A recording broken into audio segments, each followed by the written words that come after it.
Good morning, everyone. This is Dr. Rhonda Farrell, the success strategist, bringing you week 35 of Spotlight on Success. And today we're going to talk about the 4 essential trends that entrepreneurs should watch to stay ahead of the curve. So as we brought you weeks 1 through weeks 34, we talked about many seminal topics with regard to you, how you're showing up, what your mindset is, the culture you're creating, the strategic framework you're putting in place, the annual planning, the way you're operationalizing, the way you're handling your performance management, how you're baking in resiliency, strong risk management, focusing on innovation, harnessing technological advancements. And now we're going to be talking about how do we monitor, right? So part of that strategic framework was gathering intelligence from different sources. And today we're going to talk about 4 of those sources that can really help you scale your business, your organization, your team, your professional opportunities 10 to 25x over this next year. Again, we're focused on what are the main drivers of success, both for you personally, professionally, and for your business. No matter if you are a solopreneur, an entrepreneur, a senior leader, a partner, a customer, or a client, all of these things are interrelated between all of the elements of the business. So if our country, if our state, if our locality, if our businesses, etc., are having issues in one or more places, we need to be cognizant of that. And vice versa, if there's astronomical growth going on in one of these 4 areas, we want to understand how we can leverage that to the success of our organization, because ultimately when you are successful, your business is successful, you're going to be added to the success of the community, the state, the country, and ultimately the world. And we want you to be able to harness each and every one of these trend areas for maximum value and impact. So the first one we're going to talk about is economic shifts, right? We are noting interest rates, inflation, consumer spending, etc., right? And we want to understand, are they growing or are they declining? Because that's ultimately going to affect market demand and supply dynamics, right? We're gonna talk about really looking at the financial impacts, the investment impacts along our very broad balanced portfolio that we are putting in place to derive revenues and to create value from the investments that we made, right? This economic shifts, especially in interest, inflation, and consumer spending, is really going to help us understand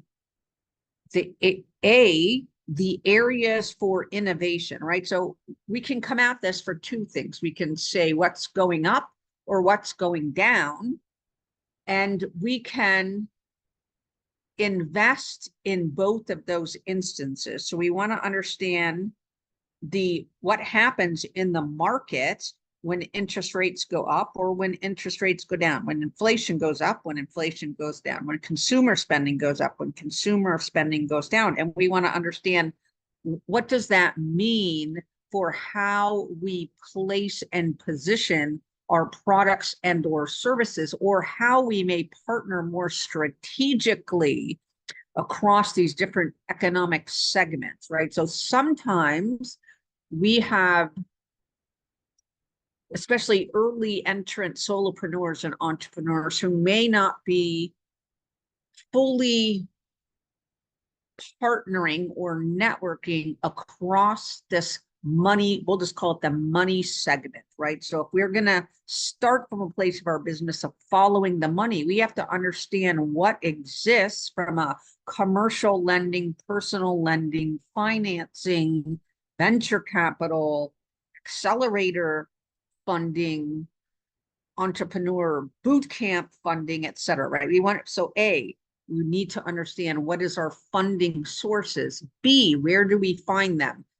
Large, commercial, medium, small, community. And we need to get a better understanding of what's in our vicinity. So just like we talked about in week 34, the 5-mile challenge, get to know what's in your community within a 5-mile radius. How many community lending banks? How many large financial institutions? How many entrepreneur economic development organizations? How many nonprofits? How many universities with entrepreneur programs, accelerators, innovation labs, et cetera, is there? And how can you leverage those for maximum impact? Not only from a you being able to utilize, but then you, right? Part of what we do is we pay it forward and we do investment, right? So if you're doing well and you want to be a cash cow or you want to be an investor for local businesses, right? All of those places are a great place to do that as well, especially if you're going to do early nascent technological transfer and you have a 5-year, 7-year timeline to try to get them to IPO. Next, social dynamics, right? This is a huge focus area of enabling us to better understand, right? If we go from that 5-mile to 10-mile to 15-mile to 50 to 100, maybe you're already global, maybe you're not, maybe you're local, right? So we need to understand from a demographic standpoint, what's happening in our locale. Follow the money, where is the state, county, city making critical investments at? Is that in infrastructure? Is that in technology? Is that in job creation? Is that in social constructs? Is that in regulatory and legal construct? Is that in some other revitalization, right? So if you have the opportunity to search in your area for where do they have a 20-year plan that they're putting into place, and then you can see where they're going to be making vital infrastructure investments at and redevelopment investments so that you can harness and partner and invest perhaps in those same areas, right? So the social changes from a demographics, lifestyle, consumer behavior, but also again, the underlying factor there is the economic shift based on redevelopment monies, investment monies, right? So if we can grab on to what's happening in the economic shift area from the redevelopment and follow the money perspective, let's then go to the social dynamics that are going to be overlaying that because of, right, the economic shift, redevelopment investment monies is going to cause a change in the social dynamics. What does that mean? Is that more women, minority, veteran-owned businesses? Is that a certain population? Are you looking at at-risk youth? Are you looking at some other marginalized population? Are you trying to serve an aging population? Are you trying to serve K through 12? Are you serving the middle grouping, right? So what is your segment? And then how are they changing? What is the trends telling you? And what are they valuing? Are they valuing products? Are they valuing services? Are they valuing experiences? Are they valuing a creation of a heightened revenue portfolio where they're buying real estate and releasing to other business owners, et cetera? So understand what's going on in your locale and then strategically insert, right? How far advanced or mature are they on that 20-year roadmap? And then where can you strategically insert to capture some of those economic flows that will be occurring during that time period? So we we want to look at the overall, not only personalized, just the consumer or segment. We want to look at the networked capabilities overall between the businesses that are ultimately going to be part of that ecosystem all the way back to where the money is coming from. And then that's going to allow you to see, do I have a product and or a service that appeals to that target audience? And if not, what else can I be doing at this stage in my business's life to again, collaborate and capture in order to enhance your community? Next, technological advancements.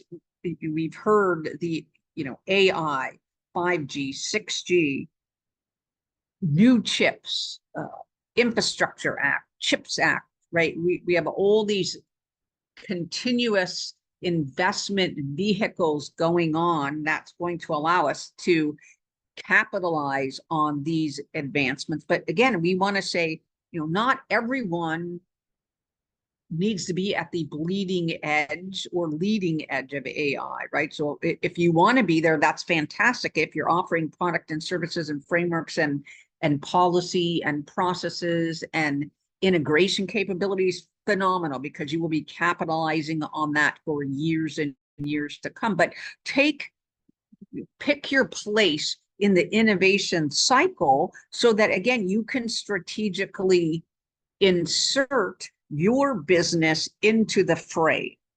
So again, you want to capture through collaboration to enhance the community. If that's the business community, if that is your economic development community, if that is the peoples and businesses within the community, you choose how you want to add value and impact. But knowing the technological advancement roadmap and being able to be part of that prior to it's maturing fully in an area is going to serve you and your business. So we're looking at, again, automation, digital transformations, AI, all of the networking infrastructure, all of the focus on smart cities, all of the focus on the robotics, multiple different ways we can harness autonomous vehicles to serve each of our industry segments, right? It's all happening now. It's all happening here. The next is regulatory change. And that's really because that affects our business operations. So we have to understand what new laws are coming down the pipe, what new regulations, what new government policies, how do we need to harness and utilize and incorporate those into our businesses? Because not only is there opportunity for us to help others navigate compliance challenges or adapt to these new requirements, we need to understand and stay informed, because we have a compliance obligation, but we also can turn these regulatory shifts into strategic advantages, right? Again, we can create a model, we can create a framework, we can create a program, we can create a certification, we can create training, we can create audit capabilities, we can create, X. You just have to figure out what, again, is your play in that area and then be able to harness it. So again, right here in our DC metro area, we have some major changes going on, right? So if we look at infrastructure, we have a new bridge that's going to be built. We have new rail lines that are being built. We have new construction in various areas in our DC metro area. So, pick the economic shift, if that's the underlying financial system, if that's a certain portion of commerce in a geo region, if that's a integration across the different financial systems, is that a focus on really driving higher levels of entrepreneurship within the geo region? You choose what's most important for you and your business and the products and services you want to offer and the populations that you want to serve.